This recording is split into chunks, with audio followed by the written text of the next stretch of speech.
Good evening to you all tonight from A View from the South Stand match reaction. I'm your host, Hass, for tonight. Tottenham have beaten Marseille 2-0 in somewhat weird fashion, but win nonetheless in our first game in the Champions League. Back in the big time, we've got to win somehow. So, we do have some guests tonight, funny enough, but they're running a bit late. So until then, I'll be taking some questions from or discussing the match with some of the listeners on the chat. So I just want to say good evening to David Clark, who is from Leicester, wet Leicester. It's wet in London as well, mate. I can tell you that. And definitely, yes, one of the worst performances of the season, in my opinion, as well. But look, we're playing bad and we're winning games, but we've got to fix it up against the bigger boys. We've got a City coming up on the weekend, and if we start like that, we're going to be in trouble. Good evening to Audio Artisan. What did you think of the match tonight? Let us know in the chat. I thought the first half non-existent again. I mean, we just didn't show up. We tried to string together some passes, tried to play through their press, and it just wasn't coming off. Richarlison, a couple of neat flicks here and there, but it just wasn't coming off. G Bazunu, welcome all the way from India. Yep, much love to you too. Much love to you too. Let us know what you thought of the game today. Brian Daigle, big up, mate. I know you're probably watching the game somewhere in Toronto. I'm well, brother. I'm well. Just covering for the great Marlon tonight. So, I mean, it was a weird game tonight, honestly. We didn't seem to have anything in the tank in the first half, and then second half, arguably the red card changed the game for us. But before that, we were just struggling. And I actually thought Guendouzi was having a decent game for them. He was proper up for it today, being an ex-Gooner as well. So, yeah, David Clark, welcome to the show. Son, Kane, Romero, shocking. I can't argue that about Romero and Son. Kane, not as worse as Son and Romero, but certainly Romero and Son weren't at the races today. That's for sure. Audio Artisan, how do you think Sonny feels after his performance, especially with Richarlison getting a brace?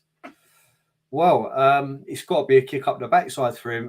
His place is under threat now, and I think this is what's been missing, to be honest with you. For so long we've had Kane and Son up top, doing the business, but no one sort of providing any competition. But I think it's healthy, to be honest.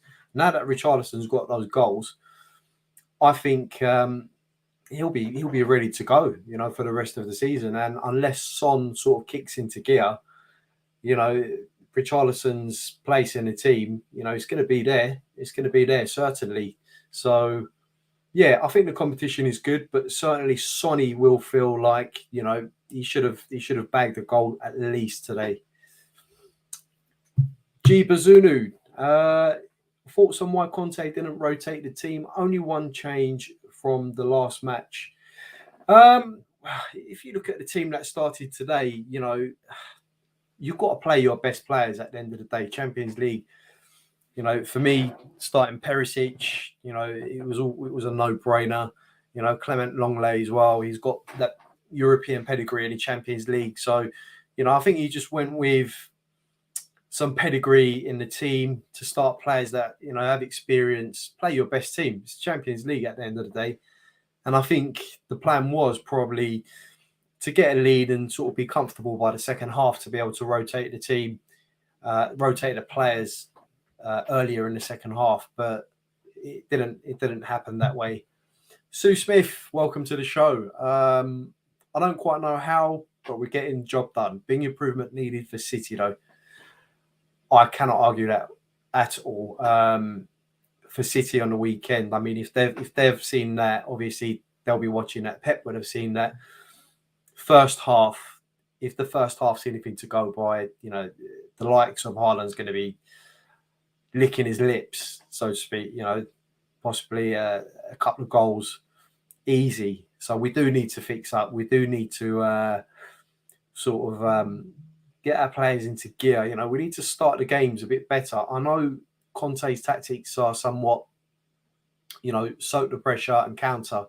We are playing a sort of low block at the moment where we defend deep. Kane drops deep. Even Richie was dropping deep today. Win the ball and counter. But, you know, against the likes of City, we might get that space behind. You know, they like to attack, and it might work in our favour. So you just never know. You just never know.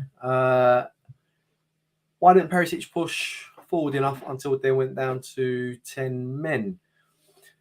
Yeah, I mean, look, they were pressing us from the first half. I think the reason Perisic didn't get as forward as much was because of the press. He hasn't got the legs, I believe, that Cesc has to get up and down as much as Cesc does. So it was either sort of defend or leave Perisic up top. But, you know, he had to do a lot of defending today as well. So it wasn't an easy game. Wasn't an easy game by all accounts. But we didn't make it easy for ourselves. We should have started a bit better. We should have, you know, we should have come out the blocks, really. First game, Champions League. And, you know, we really should have put our stamp on the game.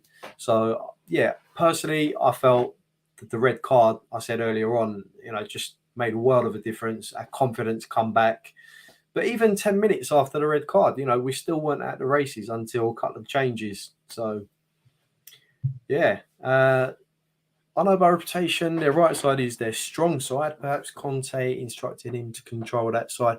Yeah, I mean, you know, we don't know what Conte's intricate tactics were, but it certainly looked that way from what I saw as well. I mean, it wasn't easy to get out of their press today from what I saw. And, you know, you've got to give credit to Bentancur and Højbjerg for, you know, holding their own in that midfield. They're essentially a midfield two trying to do it all. So, you know, you've got to give props to them, you know, especially when we're overrun. We were overrun in midfield today and they still held their own. So, you know, you've got to give props to them as well. And yes, 100% the ref in the second half had a mare in the second half, you know, especially with that corner that we should have had. I mean, it was blatantly come off their player. And yeah, I mean, if they go and score from that goal kick, you know, so, but yeah, he generally had a mare. The Marseille players were playing for time, you know, he was just, you know, accommodating that as well, so to speak. But look, we got the 3 points, and that's the most important thing tonight. But we need to improve a lot for the upcoming games. A lot. Kulu's a certain start for Saturday. As soon as it came on, things started to happen. Yeah, I mean, a lot of people saying Kulu should have started in place of Son today. And Conte obviously showing a lot of faith in Son today to start him over Kulu. But, you know, the positives are Kulu came on all smiles and was raring to go. He was Kulu, you know, typical Kulu. He didn't drop his shoulders and sulk about it. He come on and he produced an excellent, you know, half an hour cameo, and it was brilliant. And even at right wing back as well. Let us know. I mean, right wing back. Do you reckon Kulu could have a shout to start at right wing back? That's an interesting one as well. Brian Daigle, brother. Diamond is in the house. Yeah, so a few talking points. I mean, Kane was playing quite deep. Someone else mentioned earlier on as well. He was playing way deep, trying to nip passes from the back line to get the team going. And then we just couldn't pull off any passes. You know, it was very laborious starting the attacks. And I just felt, yeah, Richie was dropping deep as well. We weren't getting anything going in the first half and in the second half at some point as well.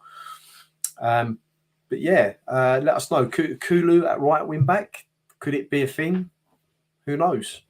Audio Artisan, yes. Liverpool got battered. Yes, they did. What was the score in the end? 4-1. I mean, that's just, you know, Liverpool's going through a very hard time at the moment. And I mean, it shows they've got a lot of players out at the moment, and Napoli just took them to the cleaners today. I mean, they could have had 5, 6, 7. Just shows how depleted they are at the moment as well. Not doing very well. Toxic Headshot, haven't seen you for a while, mate. Hope you're well. This was Champions League football is all about. Yeah, I mean, there's going to be loads and loads of surprises along the way. You know, as you saw from match day 1 yesterday as well, anything can happen. You know, Chelsea, I know they're out of sorts, but, you know, they lost to Dinamo Zagreb yesterday. You know, you get funny results. First few games in the Champions League, it's not a given. So, you know, to get the first 3 points in the bag, I thought was very important tonight. And, yeah, to get it over the line, hopefully this builds us up for the next game. The game's going to be coming thick and fast. I mean, 2 to 3 games a week. So we're really going to have to start rotating the players. But yeah, the games are going to come thick and fast. I mean, it's a good job we've got the 5 subs for this season as well.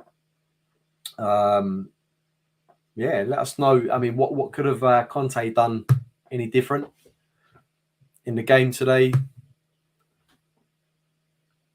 What a feeling. What a night. Big up, everyone. Much love, Denver, Colorado, and Mile High Hotspur from Mile High Hotspur.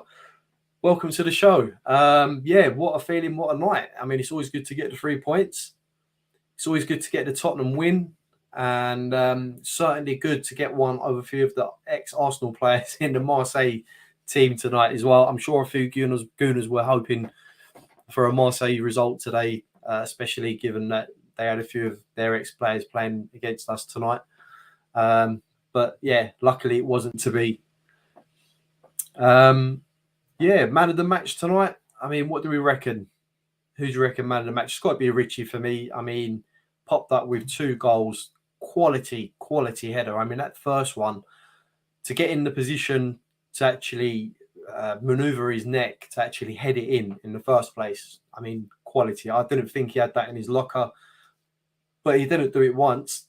He done it twice, which fantastic. And now that sort of hoodoo is off his shoulders, you know, hopefully that bodes well for us. You know, that's going to give him so much confidence. And I do think he needs to start on the weekend. He's shown that he's willing, he's hungry. You know, he's chasing the ball down. He's full of energy. And a lot of people at the beginning of the season when we signed Richarlison were quite sceptical, but you know, he's proven a lot of people wrong. So, yeah. Right. So, once again, welcome to everyone on the show. We do have our first guest on the show, and we're going to be welcoming him in a second.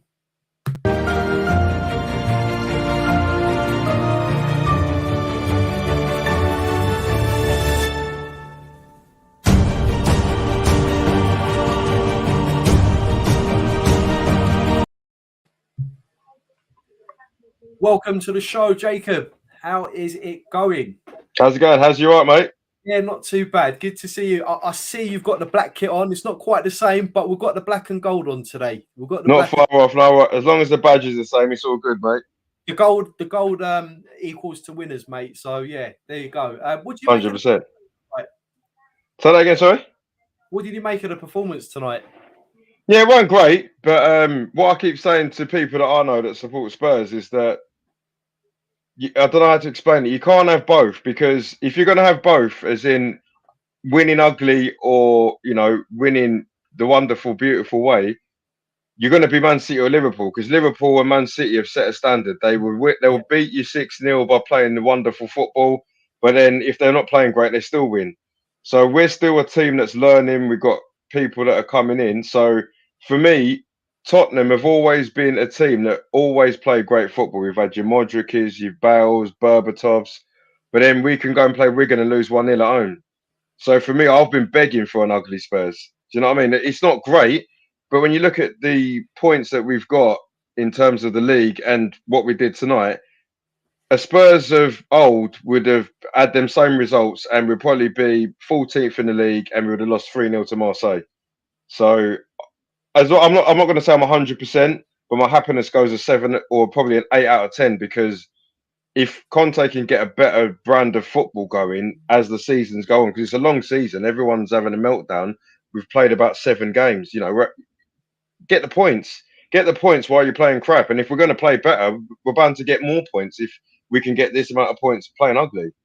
Yeah, and that's a very good point you made, because I don't think, apart from our last performance against Fulham, I don't think any of our performances have been convincing. Yet we've come away with the points, and we've also been away at 2 of the toughest grounds in the Premier League. Chelsea followed by West Ham, and we've managed to. Yes, okay, we should have got the 3 points at West Ham, but the years gone by, we would have folded. We would have lost that game.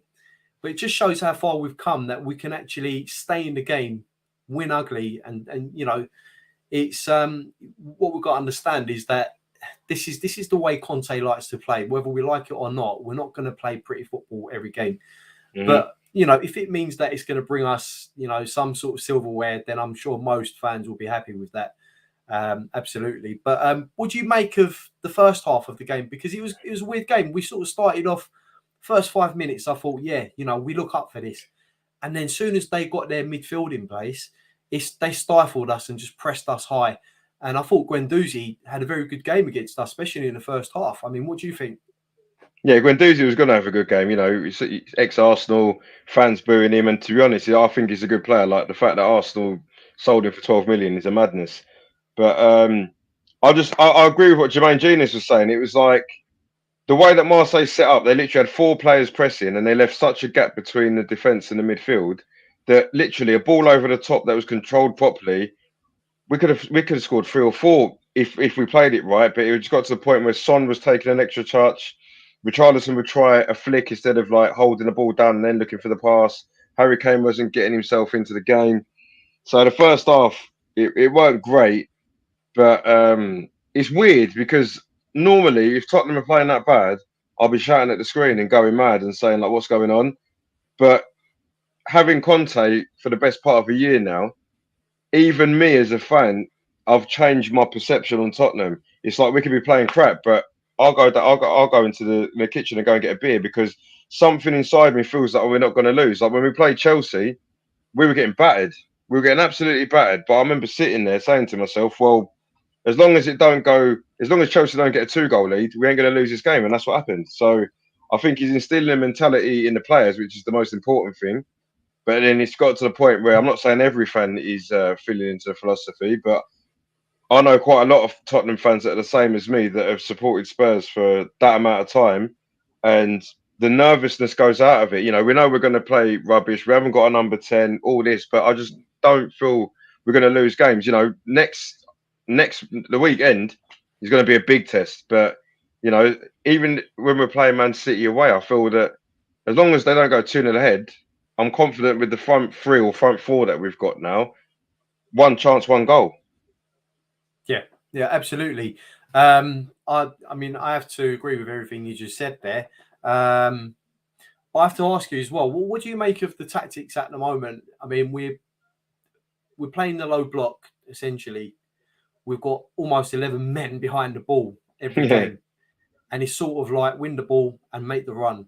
And sometimes against teams that like to press, who don't sort of give us enough space at the back, I just feel like it's very slow to get things started. What do you think of that? I mean, I know we're winning games, but do you think that over the course of time, we might sort of get found out? Do you reckon Conte might have a plan if that is the case?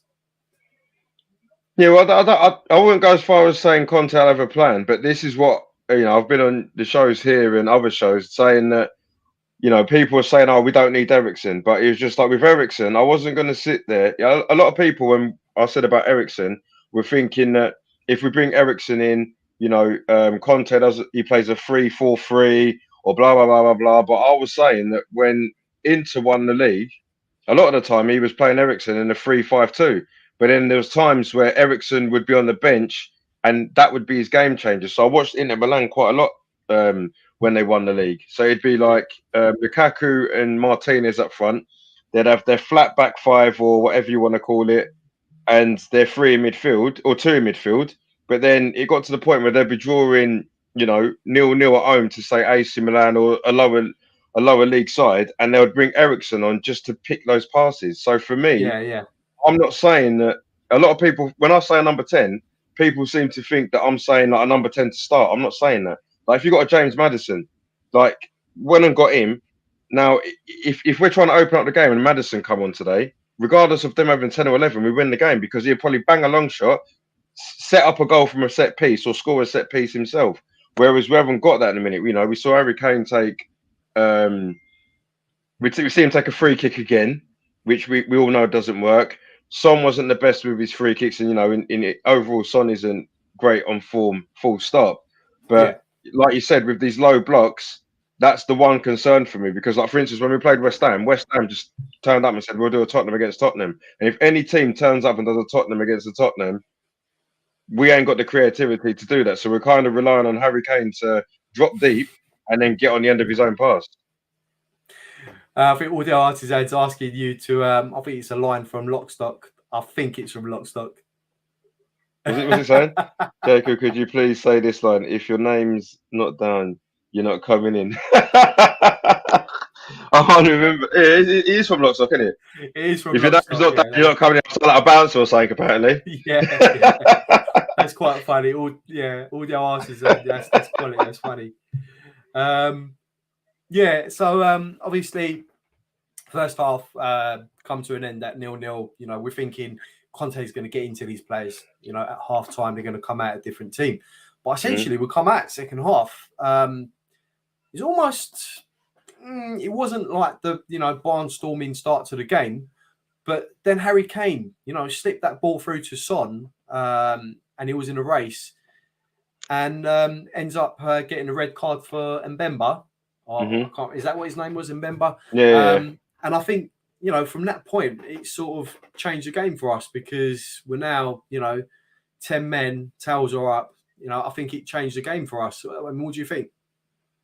Yeah, that's what it was because it did feel like I was in the group with yourself that it just felt like it was going to be a 0-0. It just thought, even when I wouldn't say the sending off was a game changer because even though we got a man sent, they got a man sent off. Sorry, it was still progressive. It felt quite desperate. So I still felt that we were going to win the game. I thought there was going to be a chance, like I said.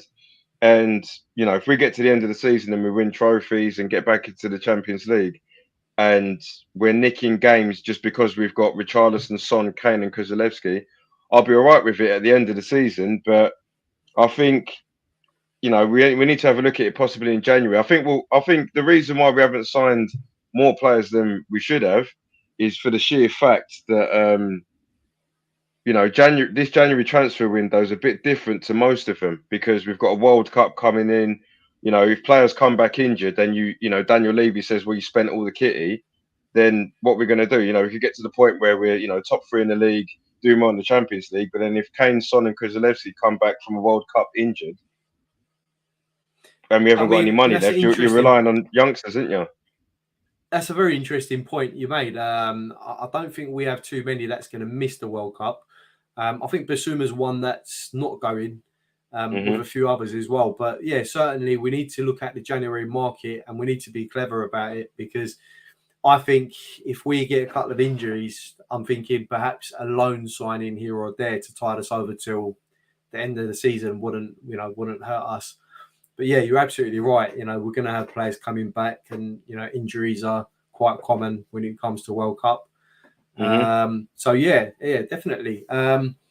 So Kulu comes on second half. We're all thinking Son's coming off. Emerson's number comes up. We're thinking, hold on a minute. Kulusevski is going to be playing right wing back. And I thought he did a good job. Not too bad. And how do you think it bodes for the future? Do you see a future for him there at right wing back? Because we know Conte's done this before, converted players into left or right wing backs. What do you reckon is the case with that? Do you reckon that's something that we could look into in the long term? Nah, I've heard people saying it, but because for me, everybody's different. But Kulusevski's the first name on the sheet for me. It's like he's probably our most creative player, bar Harry Kane. He's our most direct player, and he's definitely been on better form than Son since the start of the season. Like for me, I love Son. Son, has been my favourite player for the last few years. But it's like all he needs for me is to be on the bench because that's the one thing that he hasn't done for a long time. I can't remember the last time I seen Son on the bench. Like the last time I think I seen Son on the bench was probably when we played Morecambe, and it's like, well, yeah, he's going to be on the bench because we don't really need him to be playing, but he needs that. It doesn't matter what level of football you're at, whether you're a world class player or like I play five-a-side or Sunday League and stuff like that. If you're having a crap game and then you turn up thinking you're going to start, and then the bench, and someone says to me, "Look, Jake, we're going to put you on the bench. You've had a bad few games," and you sit there and you've either got to be on the bench or better yet, you got to hold the flag and then you come on, you got that bit between your teeth, which I think Son needs because I know he enjoys his football. He's always a happy lad, but I've never seen Son pissed off. He doesn't look like he's going to come onto the pitch and be aggressive because he's too busy, laughing and tickling people, isn't he? So yeah. I'm not saying that he needs to, because there's a fine line. Because I'd rather see someone smiling when they're playing football than someone come out of football and be depressed. But I just feel he needs some time out because Richarlison deserves to be starting. Kulusevski, I don't understand why he's been benched twice. And Harry Kane, whether he plays crap or not, he just needs to play every game as far as I'm concerned. So Yeah, it's one of the ones I think it's a hard one though because Son's got a good record against Man City. So would I drop him for that game? I probably wouldn't, but based on form, I would. I mean, one way of looking at it is Kane typically never used to score in August, and he was played every game. And we always kept faith. Yeah, he'll score, and eventually he would score. So my question is, and I know we've got a backup now, but what's the difference at the moment with Son? Because essentially they've swapped roles this season, haven't they? Because Kane scored in August and he's got a handful of goals already, and Son hasn't. So essentially, before it was Sonny getting the goals and Kane having a drought for a month before he started knocking them in. Mm-hmm. So what I'm saying is, do we show the faith, keep faith with Son, or do we cut him for the next game and put on players that are doing business for us? Essentially, in my opinion is, Kulusevski is a game changer as well. He can come on, he can beat his man, and he can get a cross in. If you went with Kane, Kulusevski, and Richarlison, him dropping the balls in for Richarlison and Kane, it's not gonna hurt us, is it? What do you think? Yeah, the thing is though, there's a lot of games, so as long as our four forwards are happy with interchanging, it should never be a problem. Because let's say we go with Son, Richarlison, and Kane, it should be like Kulusevski, like what he did today. As long as he's happy, he comes off the bench and for me changes the game. So that should be the message between all four of them. If it gets to the point where we go to City and you've got Kulusevski, Richarlison, and Kane, Son shouldn't be on the side sulking, which I've seen him do in the last few games. It should be like you've got a job to do regardless, because why should Son be on the bench moaning because he's come off? You got goalkeepers like Fraser Forster. When's he going to play a game? But he's coming over to see how you're doing. Do you know what I mean? So it's just like you've just got to be a man about it. If you ask me, I know. To be fair, when you look at Kane and Son, you probably got to play Son because Kane was getting played in August because he earned his stripes. Now, has Son earned his stripes from last season? Of course he has, because he got golden boot, scored that many goals without any set pieces. So he has earned his stripes. But for me, if you're gonna, challenge and win top honours, it's got to be like the best players on form. We can't be feeling sorry for people. Like I've seen it in a couple of games where Harry Kane wants to shoot, but he looks up to see where Son is. It's like, just put it in the ball yourself, man. We can't be taking no passengers. That's right, yeah. But there's always this telepathic connection between Son and Kane. But you've got to think of it this way as well. There's been a lot of differences in the team this season with new players coming in, having to learn how other players play, learning to play with each other. So it has been a bit of a learning curve for them probably as well. So yeah, Richarlison, we've got to talk about Richarlison before you go, Jacob, because this guy is absolutely, for me, he's electric. Someone else mentioned earlier on as well. The guy is just, like I said to you before, there was a lot of people skeptical when we paid 50, 60 million pounds for him. Mm-hmm. But it just shows when certain players go to certain clubs, they just come out of their shell. And, you know, I think this guy is going to be absolutely monumental for us. What did you make of his performance tonight and his two-headed goals?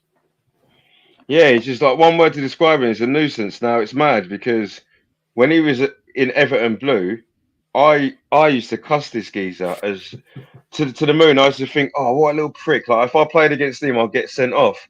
But then he's the modern day Diego Costa, isn't he? Because like Diego Costa used to play for Chelsea and used to think, oh, I can't stand him. But then if you woke up in the morning and he played for Spurs, you'd love him. Do you know what I mean? And you see him today, he was crying with his family. So you could tell that he comes across like one of those guys that is actually a nice guy, but then has to do that on the pitch. And I'm not saying I'm nowhere near as good as him, but I'm like that. Like everybody that meets me is like, yeah, Jake's a nice guy, this. But I'm like, it's like a dog. You know, like with a dog, as soon as you blow the whistle, they get angry. I'm like that on the pitch. As soon as the whistle goes, I'm just like, right, you go into game mode and you do whatever to win. Game finishes and you're shaking the other captain's hand saying well played, and the captain must be thinking like you're a prick on the pitch. But then for me it's just like that's what Richarlison's like. I wouldn't say he's a bad person. I just think on the pitch you do whatever to win. It's the same with Luis Suarez.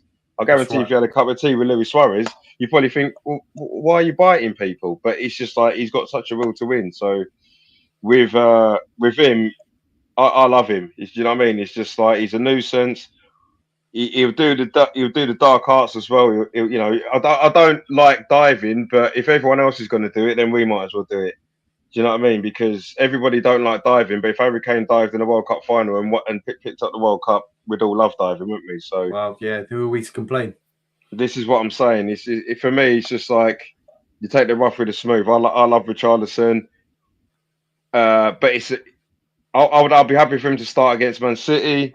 But it's just for me, it's good because I prefer to have this question around who's the front three. Do you know what I mean? Like if I'll go to the pub at 5 o'clock on Sunday, and I'd rather know who's going to start because you kind of know Harry Kane's going to start, but with Conte saying he's going to rest him, you could wake up on a Saturday to find out that Harry Kane's been rested for the three of them. So that's the sort of stuff you need, Yeah. Richarlison was brilliant today. He got his 2 goals. I was really happy for him. And long it may continue because, all I've been hearing for the last few weeks is about Jesus is the best number 9 in Brazil. But it's like Richarlison scored as many goals as him coming off the bench. So yeah, we'll see how it goes over the course of the season. Absolutely. And before we end, Jake, obviously, I was going to ask you for your man of the match, but I think I know who you're going to say. So I'll ask you anyway. Who do you reckon was your man of the match? Yeah, it's got to be Richarlison. If it's 0-0, I'd probably, if I had 11 coins, I'd flip them and say you choose. Do you know what I mean? Because it was pretty crap across the board. But yeah, Richarlison, because he without the goals, he showed quite a lot of hunger. He understood what Conte wanted because you could see he wanted to counter. He was trying really hard to counter and fit into the squad. And realistically, the right hand side of a free he can do, but that's not his favourite position. He was straight down the middle, coming off the left. So for the fact that he played out of position and scored the 2 goals and showed that at the end of the game, there's only one winner for that. Yeah, absolutely. And I have to agree with you. He scored at a vital time when we needed goals. He's getting frustrated for everyone, and he popped up with that header. And they're 2 very well taken. They were quite similar in the way he scored them as well. But I didn't know he had that in his locker with the headers. I know he can score with both feet, but fantastic for us both. But yeah, Jacob, we've got Manchester City obviously on the weekend. Before we go, just need to get a prediction from you. We're their bogey side, so it's like it's difficult because if the thing that deters your prediction is the monster that we're seeing Haaland. Like Harry Kane's had a brilliant start to the season. There's a lot of strikers that had brilliant start to the season, and he's just making them look stupid. So if we look at the game that we beat them 3-2 last season, if you played the same way and had Haaland in that team, you probably would have lost. Yeah. But against Man City, I'm I'm not. Oh, I've got a nervous confidence. It's really weird. So if someone told me, £10 of their best money, put it on a bet, I'll go. I'll go. I'll go 2-1 Spurs. Interesting. I've just got a feeling. I've got a feeling if we keep Haaland quiet for 20 minutes, I think Romero will be. Romero's had a bad couple of games, and I think he'll be clutching at a bit to prove that he is one of the better centre halves in the league. And what better way to do that than keep Haaland quiet? Now, Haaland hasn't played up against the back five. If we do our job, Longlay's coming quietly. Dyer will be up for the rough and tumble. And as long as we keep Haaland you put it this for me, if you keep Haaland quiet, I'd struggle to think apart from De Bruyne who's going to score. So I want to go 2-1 Spurs. But if that don't happen, then you'll probably find me in a gutter somewhere. Excellent. Jacob, thanks for being on the show tonight. And as always, mate, come on, you Spurs. Come on, you Spurs. Take care, Haz. Take care, Jacob. Cheers.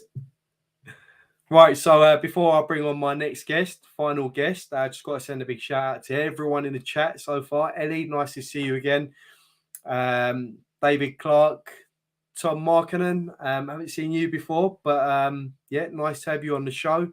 And everyone else, welcome to the show. We're going to get our last guest on now, so stay tuned in. We've got currently 17 viewing. Let's get the subscriber buttons clicked. Hit the like button, and let's get our next guest on.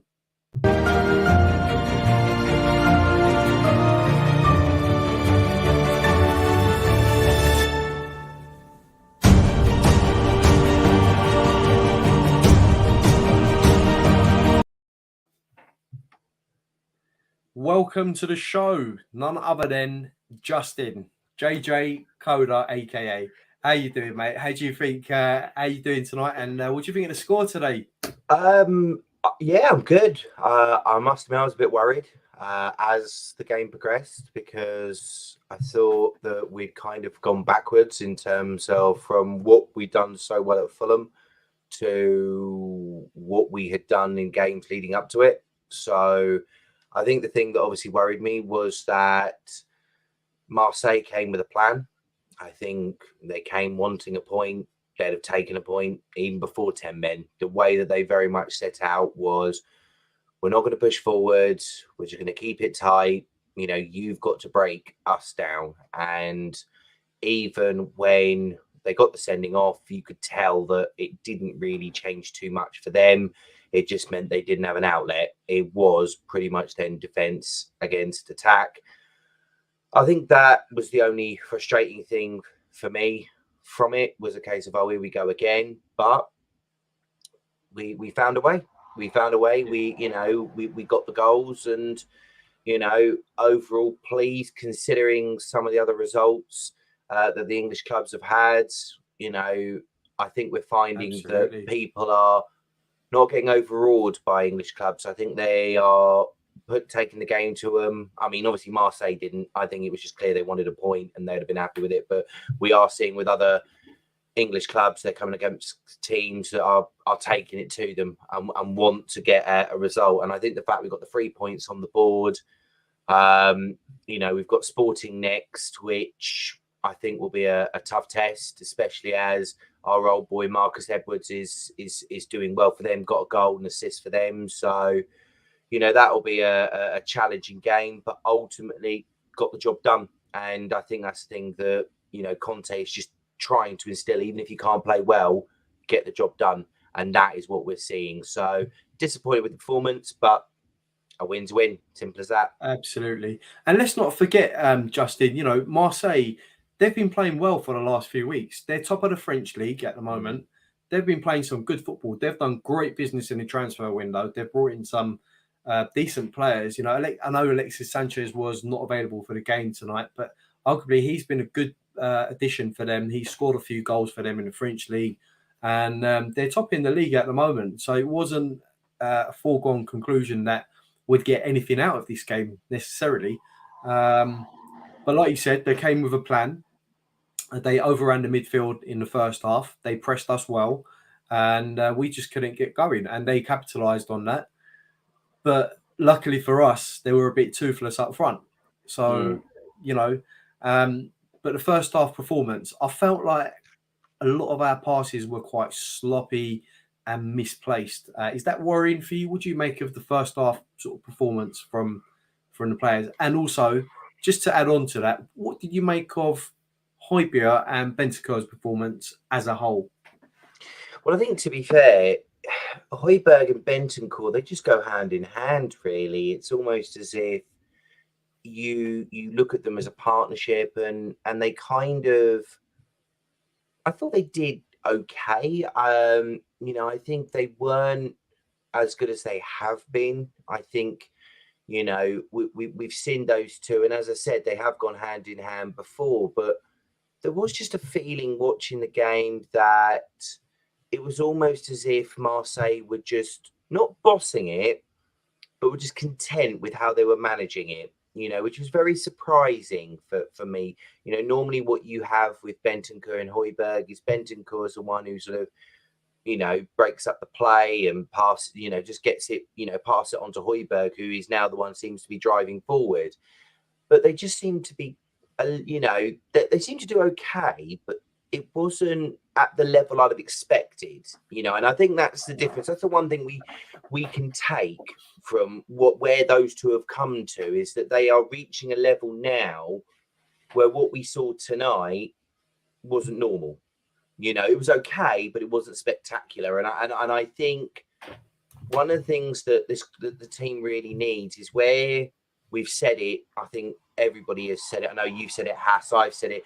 We don't have a plan B. We don't have a backup option. So it's almost as if Højbjerg has to grow into it. He does it for Denmark. He does it pretty well.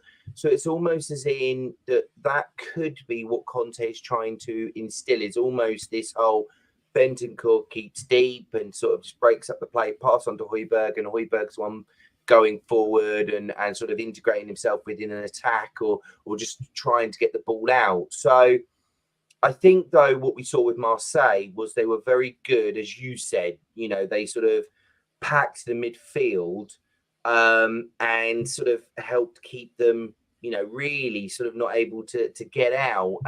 But what I would say with that is that shouldn't be the be all and end all of Conte's team, because generally it's about the wing backs, and obviously the problem that he's got is Perisic is stepping up and is doing an excellent job. I mean, we made 7 signings, and we're going to come on to who I think was man of the match, but I think he was the signing of the lot because of what he offers.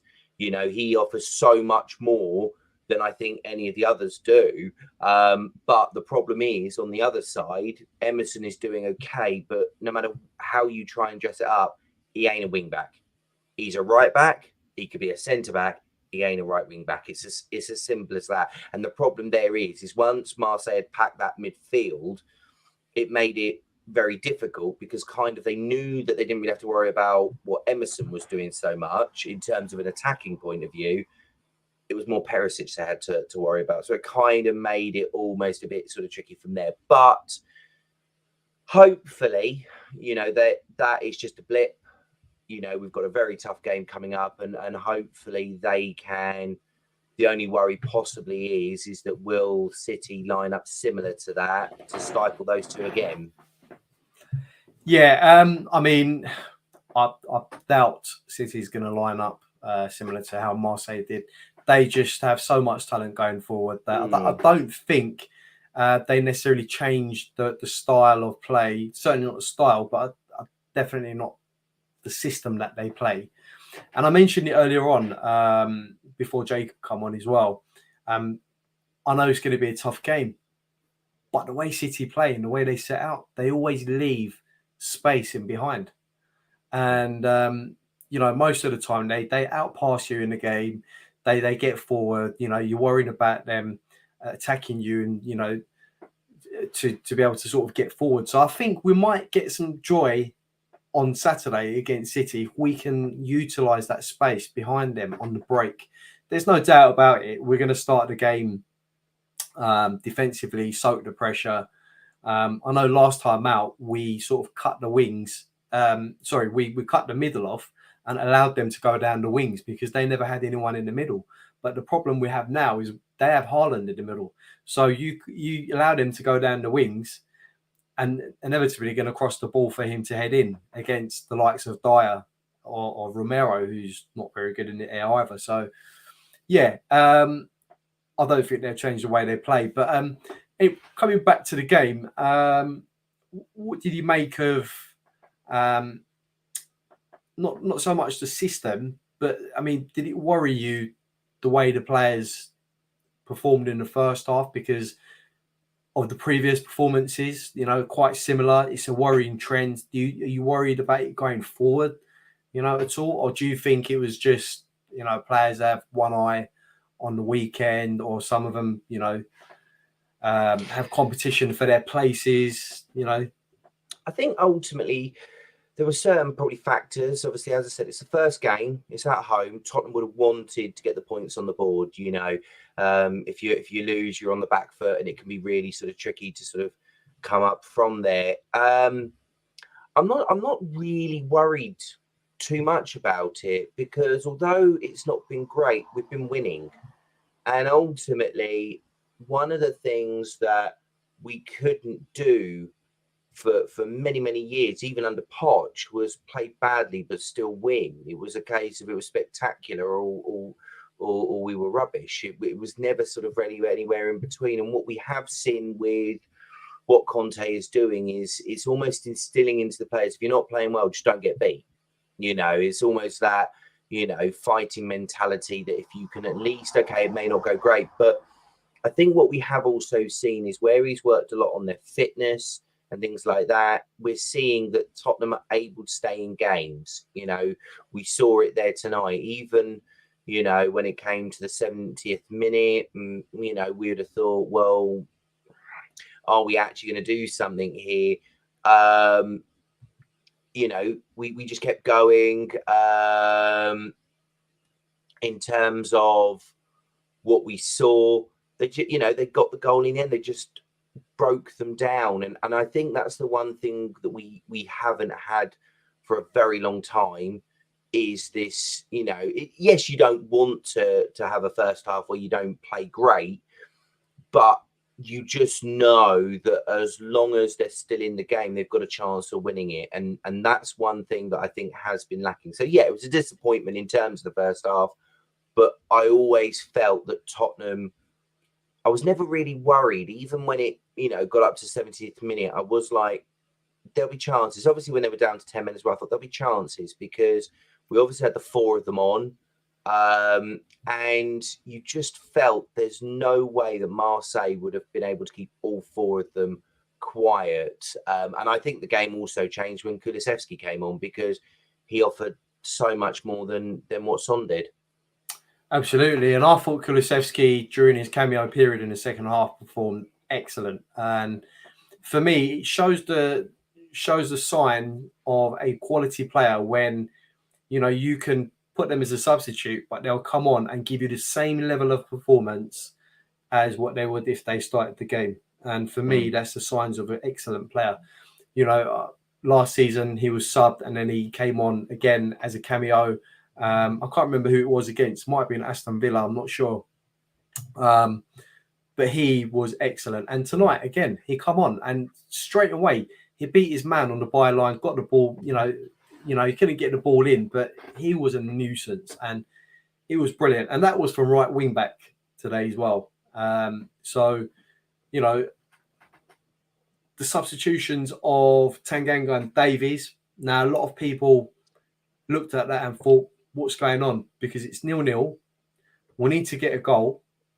And we're bringing on a couple of defenders like for like, rather than someone who can change the game. But it turns out it all worked out in the end. What did you make of that initially? Well, there were certain things, I must admit, when I saw, that happen, I was taken aback because, when you look at the bench, and I felt, obviously, if you're looking to change the game and go for it and things like that, Tanganga and Davies don't stand out at all. Okay. You know, I would have thought maybe he'd have brought on Jed Spence. You know, maybe he'd have brought on Brian Hill. I mean, I mean, if he's not going to play him, I don't understand why Conte made it so clear he had to stay, because unless he plays against Forest in the Carabao Cup, the poor guy has just been screwed over by the club. Well, I think, sorry, Justin, I think the reason he stayed was because we couldn't find a suitable replacement. And I get no. Yeah, to be fair, I understand that was the ramifications by it, but what I find quite confusing is the fact of, as you said, you know, you're 0-0, you're down, you're playing against 10 men, you want to go and create something. To me, if you sat there and said he's going to bring somebody on, it's either going to be Tanganga, Davies, or Hill. Who's he going to bring on? Not one of us would have turned around and gone, "Oh, bring on Tanganga. He'll change the game." You know, and that's kind of what I'm getting at. I understand, obviously, what, you know, the reasons that they give, but unless you're actively going to use the player, there's no point in him even being there at all, really. And that's the bit that was where it kind of sort of surprised me a little bit, because, you know, even if you'd brought Sessegnon on and tried to use him to change the game, but it's Conte. And to be fair, as you said, we could all sit here, if it finished 0-0, we'd have had a right to criticise the substitutions and how they worked. But they came on, and somehow we won 2-0 afterwards. So I have no idea what I'm talking about. Conte clearly does, and that's the end of that. And it's interesting. I've got to read out what David Clark has put. It's because Conte had Longley sitting deep, which he was, and he instructed Davies to push on, and it worked. Yeah, I mean, we did notice that after they came on, that Davies did push on. You know, he was pushing on. He was the one coming out whilst Dyer and Tanganga was sitting a bit deeper. So they were switching from sort of 4 at the back to a 3, and then so on and so forth. But interesting subs, but it worked in the end. And then that man, Richarlison, our very own shithouse, who we all love, who we all hated before, but we love now. What did you make of his performance, Justin? He was phenomenal in that second half. Do you know what I love about the way that Richarlison has come to the football club? It's as if it was big money, and a lot of people questioned it because they thought, we've got a front three, why would you spend that money when somebody isn't going to replace any of those? But what I think it does bring to Tottenham is a guy who is prepared to work his socks off, you know, do anything across the front three. You know, he can put a ball in, he can get there himself, as we saw. You know, he can lead the line if Kane needs a rest. He's very sort of open and that's what I think Conte likes about what he can do.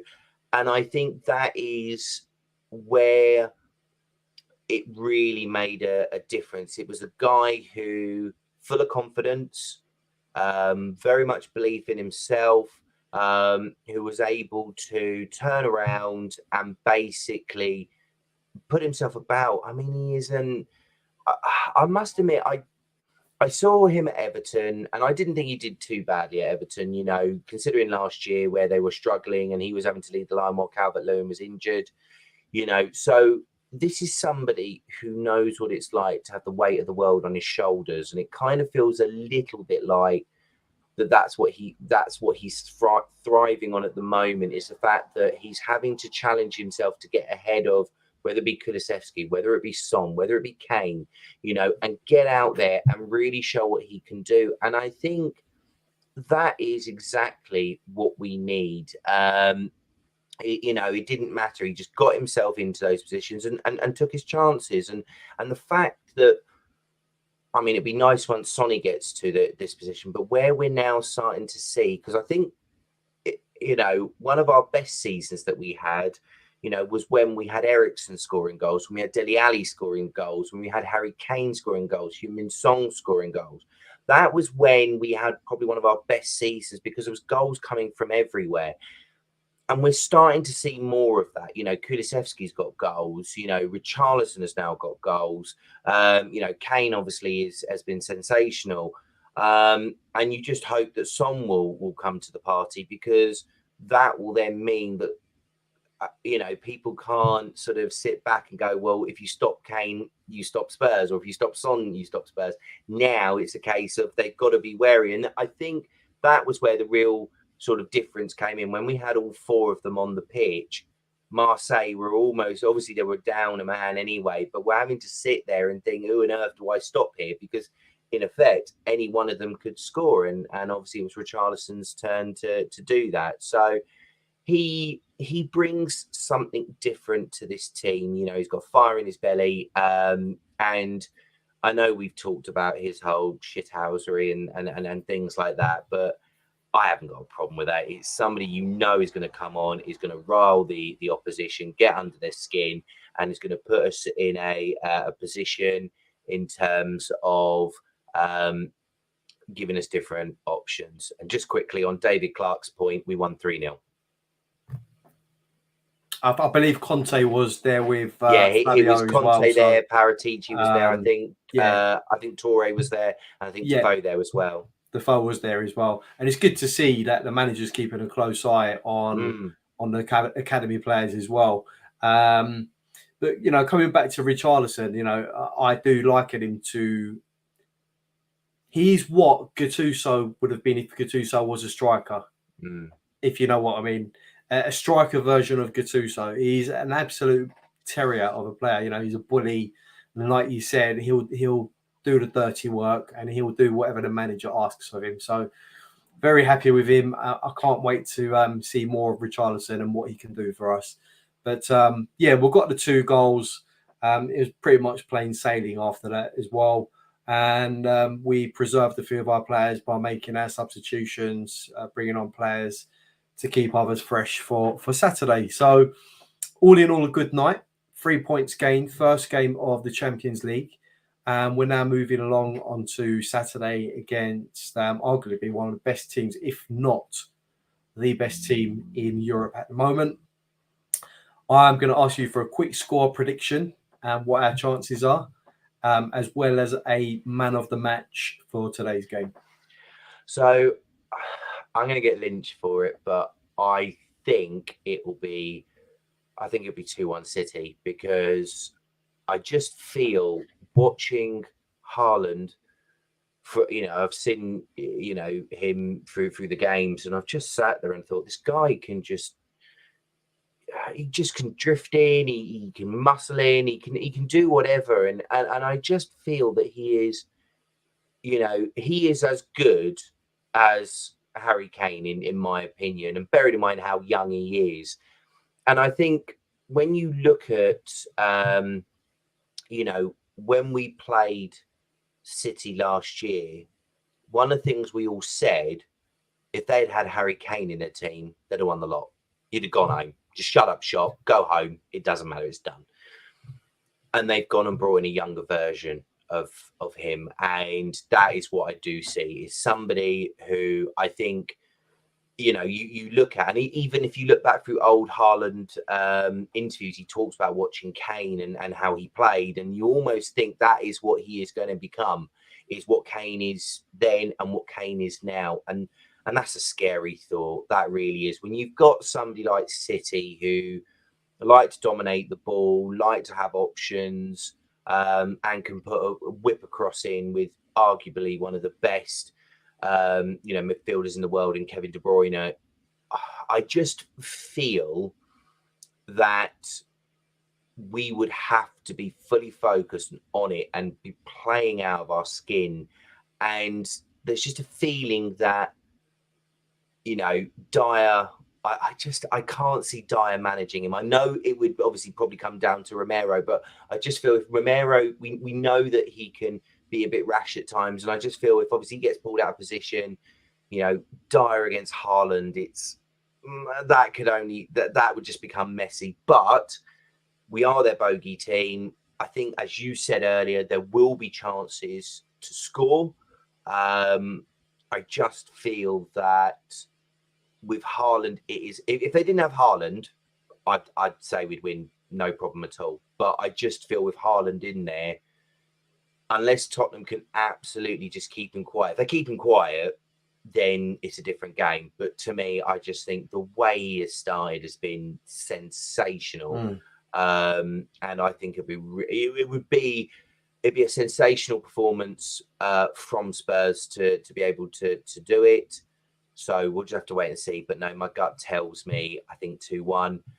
In terms of man of the match, it has to be Richarlison. It does. I mean, I suppose, you know, obviously he replaced Kulusevski in both games, and there's now part of me that thinks, how on earth is Kulusevski staying out of the team, because he's offering a lot more than what Son is.